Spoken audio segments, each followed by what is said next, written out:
Hi, this is Kara. Welcome to Breaking Free Fridays, or welcome back if you've been following the series. It's so great to have you here. Today, I was inspired to talk about worrying and anxiety and how saying don't worry, whether we do that to ourselves or to people that we love, is actually just bullshit and not helpful at all. And what to do instead. We come from this really well-intended place where when somebody is really anxious and they're riled up about something, we really want to help and we want them to feel better. We want them to have relief and to feel at peace. And so often the natural reaction is to just say, oh, don't worry, everything is going to be okay. Everything is going to be fine. Don't worry, stop worrying. Oftentimes people do that with their kids, when their kids are really worrying about something. The thing about that, though, is that when somebody is feeling that kind of worry and that kind of anxiety, it usually is coming from a place of a pattern, a habit that has been fairly entrenched in the way that life is being perceived. And oftentimes it comes from a place of limiting belief. And usually those are subconscious. Oftentimes we're not aware of the rooting there. And the other thing is that aside from the limiting belief, usually when somebody gets to that level of anxiety, it's also an indication that their nervous system is really tapped out. It just doesn't have the space to really be able to process and regulate something that's coming in, that is causing that anxiety. And so if for us to suggest for someone else to just, like the flip of a light switch, just stop, just stop worrying, it's not exactly reasonable. And if we're doing that to ourselves, it's almost a form of beating ourselves up, because it's an invitation for us to break through further limiting beliefs. It's an invitation for us to further master emotional regulation, nervous system regulation, so that we create more space to be able to be at more peace, to have more ease in how we're experiencing different kinds of things that are challenging, that might normally trigger a reaction of worry or a reaction of anxiety.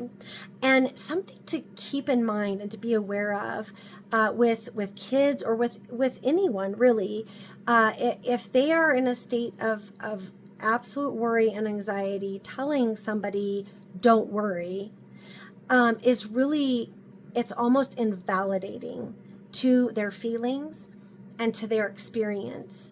And they're really having this experience, and not just in their mind, but viscerally, like in their body, that experience is coming.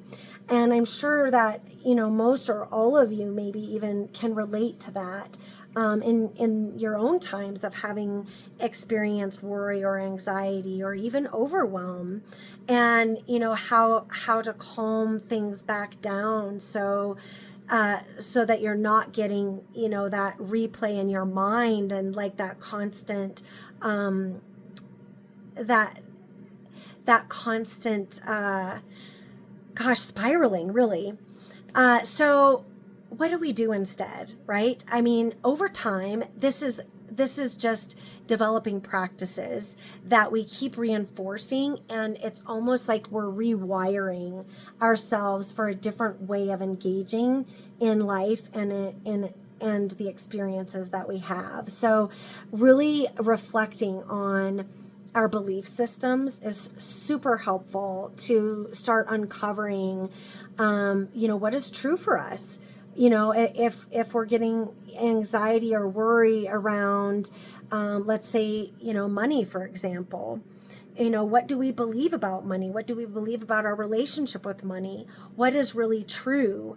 And kind of, going through some of those pieces more on that mindset level, but then also on the emotional level, on the physical level, where we're actually creating more space in our nervous system, and we have practices on a regular basis that help move stuck energy that is in our bodies, in our nervous systems, that we move out old stuck energy, but we also have practices that are keeping us maintained, because just living in this world, there's a certain amount of chaos that we're processing. And so it's almost like the idea of, for health and well-being, we regularly want to work out or eat nourishing foods. Well, we also want to have some kind of practice where we're allowing our nervous system to come into calm.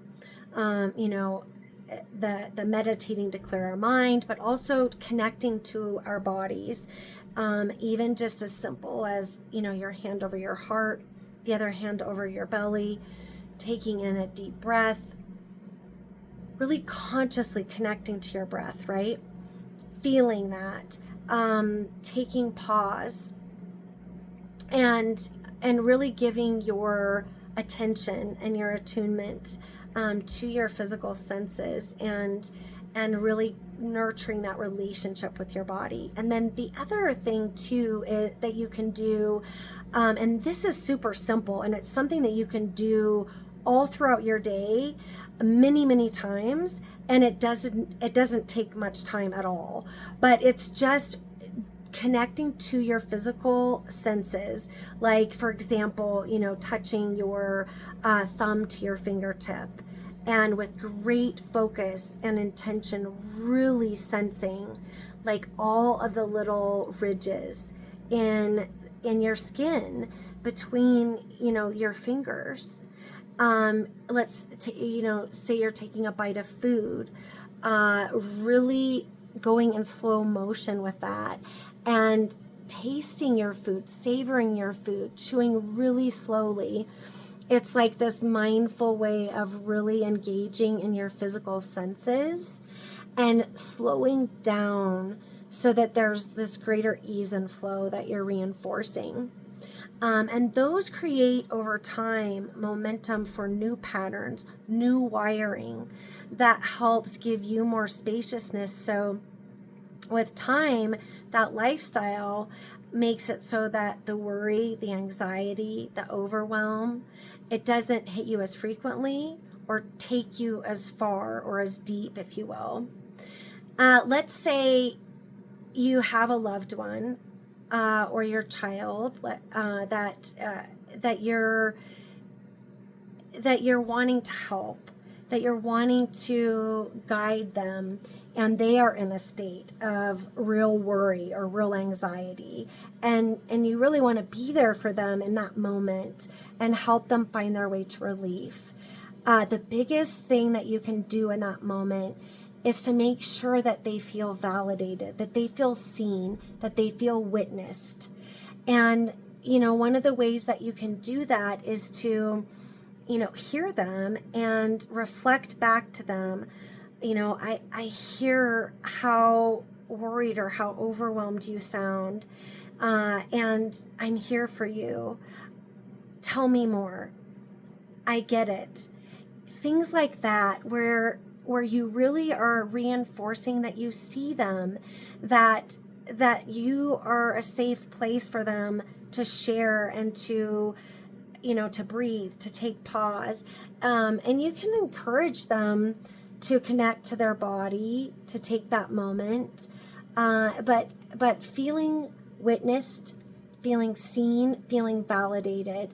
Those are such empowering things that we can give to ourselves and that we can give to those that we care about the most.